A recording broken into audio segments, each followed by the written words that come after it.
May IV insertion daw ba sa skilled nursing facility and majority daw ba ay oral medications lang? Pa-enlighten naman.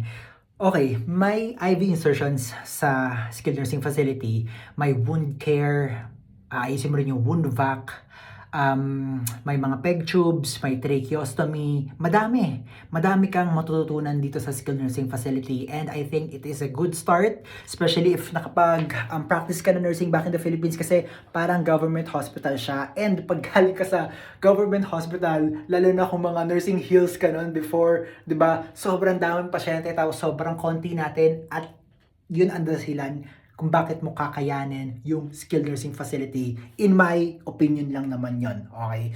So, sa mga nagpaplano dyan na mag-migrate dito sa Amerika, go lang. Pag may hospital experience kayo, sobrang magandang advantage yon.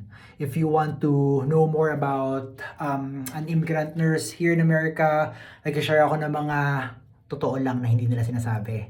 Keep on watching. Subscribe to my channel. Thank you for watching.